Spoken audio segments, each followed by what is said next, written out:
Morning everyone. আজকে 23শে জানুয়ারি, আজকে আমাদের স্কুল ছুটি। তো কালকে থেকেই প্ল্যান করছিলাম যে কোথায় যাব, একটু কোথাও ঘুরে আসলে ভালো হয়। এরপর তো জ্যাসলিনের এক্সাম শুরু হয়ে যাবে। তো সেটা ভাবতে গিয়ে ঠিক করেই ফেললাম যে চলো আমরা ঘুরেই আসি। তো কোথায় ঘুরতে যাচ্ছি এখন বলছি না, তার জন্য দেখতে হবে পুরো ব্লগটা। ঠিক আছে, দেখো এখানে জ্যাসলিন রেডি হয়ে গেছে। দেখো ওকে যেহেতু সারাদিন আমাদের থাকার কথা, সেই জন্য ওকে সাদা রঙের একটা ড্রেস পরিয়ে দিয়েছি। আর ও এখন কি করছে চলো। আমরা বাড়ি থেকে ডিসাইড করেছি কিছু ব্রেকফাস্ট নিয়ে যাব, তাই জন্য সকাল সকাল সেদ্ধ করে নিয়েছি ডিম। আর আমি ডিমটা সেদ্ধ করে দিয়ে ওকে দিয়েছি, আর ও সেটা সুন্দর করে ছাড়িয়ে নিচ্ছে। তো চলো আমিও রেডি হব। তো তারপরে তোমাদের বলবো কোথায় যাচ্ছি আমরা, তোমাদেরকে অবশ্যই সঙ্গে নেব। তো দেখতে থাকো আজকের ব্লগ। তো আমিও রেডি হয়ে গেছি, জ্যাসলিন তো রেডি হয়েই ছিল, আমি রেডি হয়ে গেছি। এবার একটু বিছানা পাতাটা গুছিয়ে নেবো, বিছানাপত্র গুছিয়ে নিয়ে আমরা বেরোবো।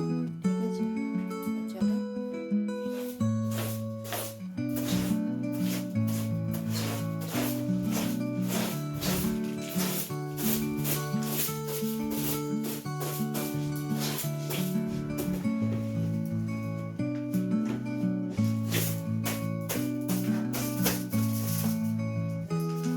আমাদের প্রায় রেডি। এখন জ্যাসলিন জুতো পরে নিচ্ছে। এটা আজকে নতুন জুতো, ওর আন্টি পাঠিয়েছিল অস্ট্রেলিয়া থেকে। আজকে এটার উদ্বোধন হচ্ছে। আর এদিকে চলে এসেছে সুইটি, একে তো আপনারা অলরেডি সবাই চেনেন, আমার ভাইয়ের বউ। তো আজকে আমরা এই কজনে মিলে যাচ্ছি। কোথায় যাচ্ছি সেটা কিন্তু দেখতে হলে দেখতে হবে পুরো ব্লগ। তো চলো।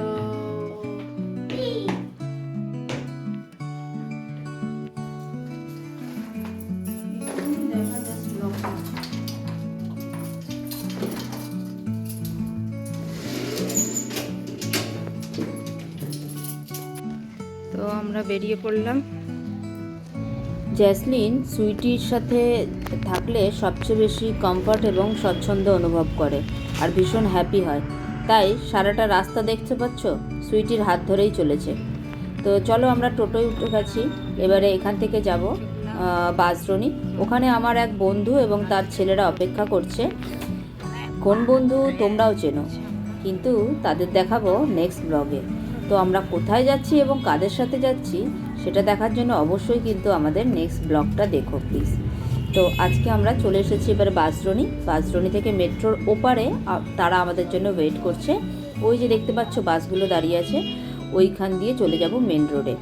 তো ওরা অনেকক্ষণ পৌঁছে গেছে, আমাদেরই একটু লেট হয়েছে। তো গিয়ে আমরা এখন ওদের সাথে একসাথে মিলে চলে যাব আমাদের গন্তব্যে।